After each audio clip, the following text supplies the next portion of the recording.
खुला पैसा और खुली औरत, कहते हैं ना कि जब ये सामने हो तो इंसान का दिमाग काम नहीं करता। इसी टॉपिक पे आज बात करनी है, very interesting, fraud. What is fraud? हम फ्रॉड पे बात करेंगे और इंसान फ्रॉड क्यों करता है मैं आपको बताऊंगा, 3 यूनिवर्सल बातें। और फिर मैं ये भी आपको बताऊंगा कि हाउ टू मैनेज, उस रिस्क को कैसे मैनेज करना है, चाहे आपके बिजनेस में हो, पर्सनल हो, फैमिली में हो। फ्रॉड क्यों होता है, फ्रॉड है क्या, किन वजूहात की बिना पे होता है, and how to manage it. By the way, good evening from Colorado. मुझे स्पॉट बड़ा अच्छा लगा, ब्यूटीफुल कलर्स हियर, माउंटेन्स। तो मैंने कहा चलें बात हो जाए, बात पेंडिंग थी। फ्रॉड है क्या? देखिए, फ्रॉड एक इंटेंशनल एक्ट है, सोची समझी हरकत है टू ऑब्टेन अनलॉफुल, इलीगल और अनराइट, और जिसको कहेंगे कि एक नाजायज़ फ़ायदा उठाना, सही ना, गैर कानूनी और नाजायज़ फ़ायदा उठाना सोचते समझते, वरना तो एरर हो जाए ना। अगर अनइंटेंशनल हो तो एरर हो जाए, लेकिन इंटेंशनल है तो हम उसको कहते हैं कि ये फ्रॉड है, सही है ना। अच्छा, अब फ्रॉड करते किस वजह से, इंसान फ्रॉड क्यों करता है? 3 बड़ी वजूहत है, यूनिवर्सल 3 बड़ी वजह। पहली वजह क्या है?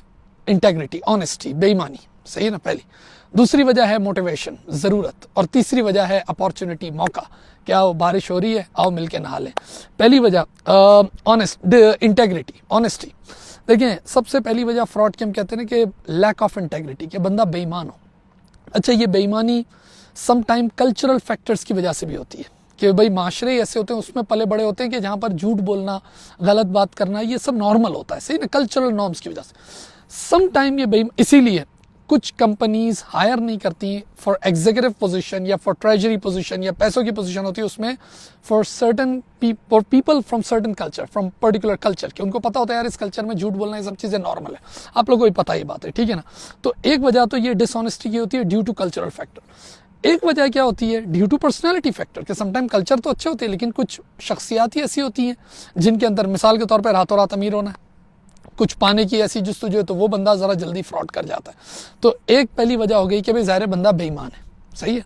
दूसरी वजह होती है फ्रॉड की, वो कहलाती है मोटिवेशन। मोटिवेशन का मतलब ज़रूरत, पोजीशन की ज़रूरत है, प्रमोशन चाहिए, पैसों की ज़रूरत है। भाई बंदा ईमानदार है लेकिन ज़रूरत ही ऐसी पड़ गई जिसकी बिना पे वो फ्रॉड कर जाएगा। हम मानते हैं कि भाई क्या करे कि ईमानदारी कितनी देर तक रखेगा, ज़रूरत ही ऐसी पड़ गई, तनख्वाही इतनी नहीं है, कोई और वजह है, किसी किस्म की भी ज़रूरत, सही ना, मैंने कहा ना, वो अथॉरिटी की, स्टेटस की, पैसे की, कोई भी ज़रूरत, वो इंसान को फ्रॉड कराती है। अभी मैं आपको बताऊंगा कैसे उसको मैनेज करना है।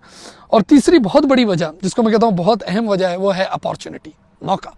कि आपने किसी को मौका दे दिया तो ज़ाहिर है अब पैसा खुला छोड़ दिया, जो मैंने अभी बात की, तो अब ज़ाहिर है अब वो फ्रॉड नहीं करेगा, तो फिर अब नहीं करेगा तो कब करेगा भाई, हैं? ये वाला पॉइंट आ जाता है कि भाई वही बारिश हो रही है, चलो अब तो नहाएं।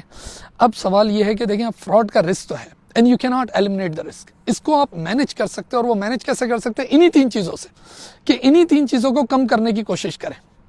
आप इनको कम करने की कोशिश करेंगे, ऑटोमेटिकली फ्रॉड का जो ओवरऑल रिस्क है वो मैनेज हो जाएगा। पहली चीज़ जो मैंने अभी आपको बताई, ऑनेस्टी। क्या करें भाई, जब आप लोगों को हायर करें, फ्रेंड्स में, फैमिली में, मैं किसी भी बिजनेस में बात करें, मेजर आप बिजनेस में बात करते हो, आप जब लोगों को हायर करें, obviously you have to look at the CV, resume and the background, कि भाई किस कल्चर का है, किस जगह, पहले कोई पुराना रेफरेंस ले लें। क्या कर रहे हैं आप? उस पहले फैक्टर को कम करने की कोशिश कर रहे हैं। इंटरव्यूज़ करें, एटीट्यूड सर्वे करें, उसकी थोड़ी सी मेंटालिटी को जांचें। ये सब चीज़ें आप क्यों कर रहे हैं? So that you can minimise that risk. The first risk जो मैंने कहा ना, लैक ऑफ इंटेग्रिटी, मैं मानता हूँ बहुत मुश्किल काम है, क्योंकि ये ऑनेस्टी वैसे भी एक सब्जेक्टिव क्वालिटी है। जो चीज़ें एक की नज़र में ईमानदारी होती है, वो दूसरे की नज़र में बेईमानी होती है। बोलती है तो सही काम है, बोलता है नहीं ये गलत काम है। तो मैं मानता हूँ इस फैक्टर को कम करना बहुत मुश्किल है, लेकिन आप you still try, you do it. Second, motivation. किसी की मोटिवेशन को कम करना कि यार वो फ्रॉड ना करे। कैसे करेंगे? मिसाल के तौर पे यू हायर एन एम्प्लॉय, आपने उसकी तनख्वाह इतनी कम रखी है, यार वो और क्या करेगा, यार फ्रॉड ही करेगा ना। आप ये देखो कि आप ये देखोगे जब वो आता जाता है, बस का किराया कितना होता है, फॉर एग्जांपल, सही ना, ट्रांसपोर्टेशन कॉस्ट कितनी है, उसके 20 बच्चे कितने हैं। मेरी तो अमूमन ये आदत थी कि भाई मैं एम्प्लॉइज़ को जब भी हायर करूँ, मैं उससे ज़रूर पूछ लेता कि मुझे उसका थोड़ा बैकग्राउंड पता हो, और उसके बाद I am going to offer salary. वो बोलूँ यार इस सैलरी में कैसे काम करेगा, या तो जल्दी छोड़ देगा या फिर कुछ फ्रॉड करेगा। तो मोटिवेशन के लिए ज़रूरी है कि भाई आप उसकी नीड को सेटिस्फाई रखें, सही है ना। अच्छा, ये फिर वही बात है कि पैसा और टाइम, ये सारी चीज़ें कभी भी बहुत नहीं होती। तो मैं मानता हूँ कि इसको हम कोशिश कर सकते हैं, लेकिन इसको भी आप कंप्लीटली एलिमिनेट नहीं कर सकते। लोगों में एक वो होती है कि एक हंगर है, क्या किस चीज़ की, पोजीशन की, पावर की, पैसे की, जितना भी कर दें वो एक मसला चलता ही रहता है, लेकिन you still try to satisfy the need of your employ. The third factor, opportunity, इसी पे आप सबसे ज़्यादा काम कर सकते हैं। इन दोनों पे बहुत मुश्किल है वैसे, कोशिश करें लेकिन मुश्किल है, और वो है अपॉर्चुनिटी। उसको आप कैसे कम कर सकते हैं? स्ट्रॉन्ग सिक्योरिटी एंड कंट्रोल्स, कैमरे लगा के, हैं जी, सुपरविजन करके, चेक एंड बैलेंस करके, हाँ, जॉब डिस्क्रिप्शन, वो सेग्रीगेशन ऑफ ड्यूटीज़ करके, जो कुछ करना है। और यही होता है भाई, यूँ देखें ना, बैंक हैं क्या कर रहे हैं, या बड़े बड़े इदारे जो भी काम कर रहे हैं वो किससे कर रहे हैं? सिक्योरिटी एंड कंट्रोल्स, ताकि वो इस तीसरे फैक्टर को कम कर सकें, अपॉर्चुनिटी को, क्योंकि यही वो फैक्टर है जिसको अगर आप कम करेंगे तो ओवरऑल रिस्क ऑफ फ्रॉड जो है ना वो मैनेज हो जाएगा। वैसे कोशिश तो करें तीनों कम करें, लेकिन मैंने कहा ना 2 को कम करना बहुत मुश्किल है।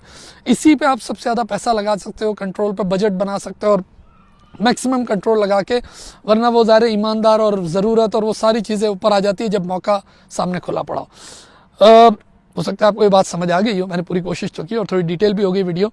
अब मैं भी इंजॉय करता हूँ, थोड़ा हाइकिंग वगैरह करूँगा, और आप भी अपना बहुत सारा ख्याल रखें। Thank you.